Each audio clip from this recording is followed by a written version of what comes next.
Welcome once again to SSC Era.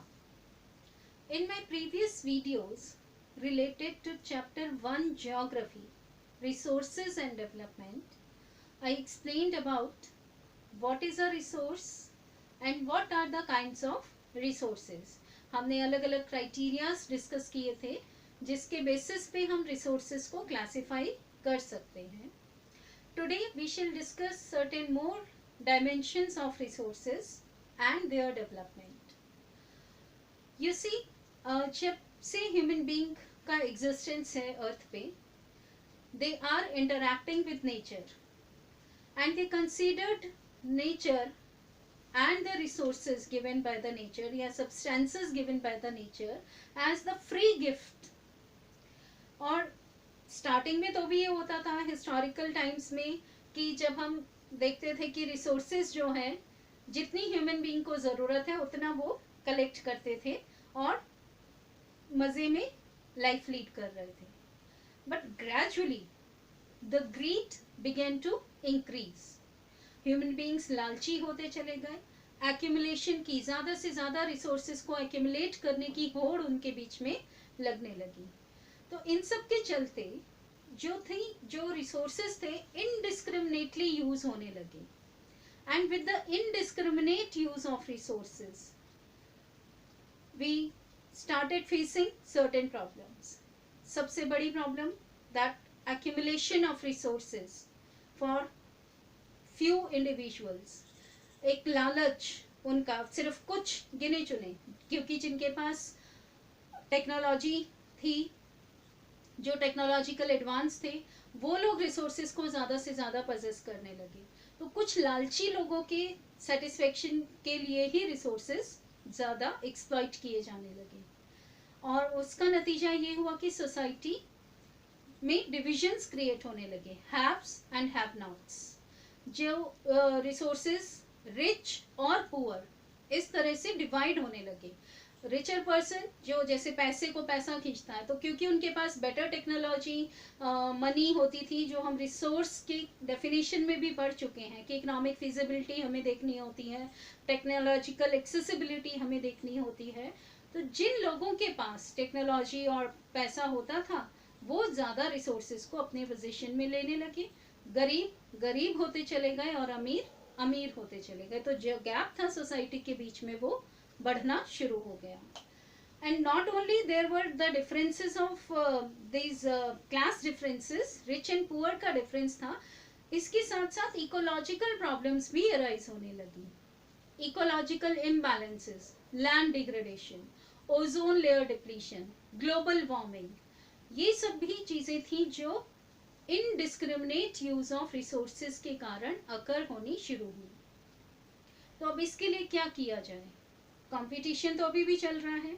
आप और ये सिर्फ एक कंट्री की प्रॉब्लम नहीं है, ये ऑल ओवर द ग्लोब. अगर ओजोन लेयर डिप्लीट हो रही है, लैंड डिग्रेडेशन हो रहा है, तो ये इसका असर सारे पृथ्वी पे पड़ रहा है. किसी एक देश के लिए ओजोन लेयर या पोल्यूशन इफेक्ट नहीं कर रहा है. ये चीज़ें कोई बाउंड्रीज नहीं देखती हैं.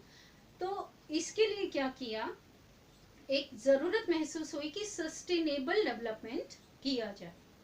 क्योंकि जो रिसोर्सेज हैं वो सिर्फ हमें आज के लिए नहीं चाहिए. हमने अपने एंसेस्टर्स से ये जैसे लिए हैं, तो हमें आगे अपने जो डिसेंडेंट्स हैं हमें उनके लिए भी छोड़कर जाने हैं. तो ये जो एक जनरेशन से दूसरे जनरेशन तक हमें रिसोर्सेज को यूज़ करना है, तो उसके लिए एक जुडिशियस प्लानिंग की ज़रूरत है, एक स्ट्रैटेजी की ज़रूरत है, जिससे हम सस्टेनेबल डेवलपमेंट पे ध्यान दे सकें. सस्टेनेबल डेवलपमेंट का मतलब है कि हम सतत, लगातार, कंटिन्यूसली हम रिसोर्सेज को यूज़ कर सकें. उसको हमने सस्टेनेबल डेवलपमेंट अप्रोच नाम दिया है. इसका मतलब है हम रिसोर्सेज को ऐसे यूज़ करें कि एक तो एनवायरनमेंट को कोई नुकसान ना पहुँचे, एनवायरनमेंट फ्रेंडली मैनर में हम रिसोर्सेज को यूज़ करें, लिमिटेड मैनर में हम रिसोर्सेज को यूज़ करें, so that they survive for future also. तो सेकेंड एस्पेक्ट हो जाता है सस्टेनेबल डेवलपमेंट का, that we need not to compromise with the needs of future. Future generation के लिए भी हम रिसोर्सेज को छोड़ें. तो अगर सस्टेनेबल डेवलपमेंट आपसे पूछा जाता है, you can answer utilizing the resources in such a manner that we are not damaging the environment as well as we are not compromising with the need of future generation. ये definitions वगैरह 1 mark में काफ़ी पूछ सकते हैं आपसे. Sustainable तो वैसे भी आजकल मतलब करंट इशू है ये सब चीज़ें, एनवायरमेंटल कंसर्न्स, और ये तो ये कई बार हाई ऑर्डर थिंकिंग की तरह एग्जाम्स में आ सकते हैं. तो इसके लिए क्या किया, सस्टेनेबल डेवलपमेंट के लिए क्या स्ट्रैटेजी अडॉप्ट करनी चाहिए, तो दुनिया भर के देशों के लिए ये कॉज ऑफ कंसर्न था. So they meet at Brazil, Rio de Janeiro में दुनिया भर के 100 देशों के लोग वहाँ पर मिले. अर्थ समिट 1992 के नाम से ये जाना जाता है. आपसे ये ब्राज़ील समिट, अर्थ समिट 1992 या रियो डी जेनेरियो अर्थ समिट के नाम से पूछ सकते हैं. तो ये क्या था, यहाँ पर 100 देशों के लोगों ने इस कॉन्फ्रेंस में भाग लिया था जो यूनाइटेड नेशंस एनवायरमेंटल कंसर्न्स के थ्रू ऑर्गेनाइज हुई थी. And they decided the path of sustainable development and plan out agenda 21. तो ये 21 पॉइंट प्रोग्राम यहाँ पर उन लोगों ने साइन किया था कि कैसे अब वो अपने अपने देश में जाकर उन 21 प्रोग्राम्स पे काम करेंगे और अपने देश के लिए अपना लोकल एजेंडा 21 प्रिपेयर करेंगे जिसमें वो एनवायरमेंटल कंसर्न के लिए काम करेंगे. कैसे वो बिजली बचा सकते हैं, कैसे वो बारिश के लिए जो है पेड़ लगा सकते हैं, ग्लोबल वार्मिंग को कैसे कम कर सकते हैं, कार्बन का जो एमिशन है उसको कैसे कम कर सकते हैं.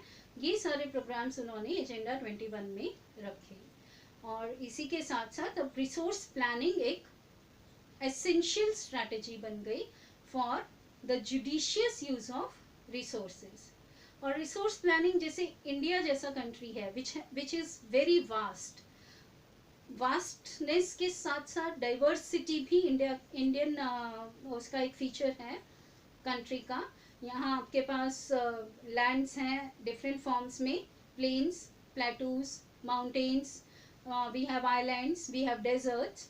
तो जो रिसोर्सेज यहाँ पर हैं वो भी कुछ रीजन्स ऐसे हैं जहाँ कोई एक पर्टिकुलर रिसोर्स ज़्यादा है, कुछ रीजन्स ऐसे हैं which are deficient in a specific resource. Say for example western Rajasthan वाला जो पार्ट है वहाँ पर रॉक्स वगैरह तो आपको मिल जाएंगे, स्टोन्स मिल जाएंगे, लेकिन वाटर की स्कैरसिटी है.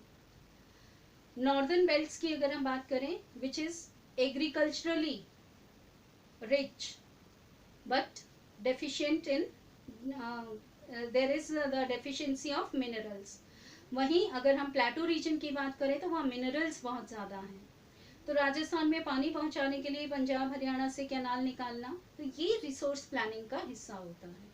तो इंडिया जैसे कंट्रीज में रिसोर्स प्लानिंग एक एसेंशियल स्ट्रैटेजी हो जाती है सो दैट जो डेफिशिएंट एरियाज हैं वहाँ पर भी हम रिसोर्सेज को पहुंचा सकें, वहाँ से जहाँ रिसोर्सेज बहुत ज़्यादा अवेलेबल हैं, जिससे एक बैलेंस बना रहेगा और हर रीजन का डेवलपमेंट होता रहेगा.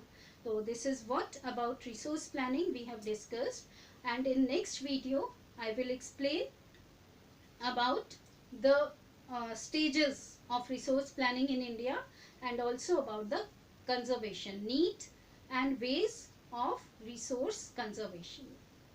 Thanks for watching.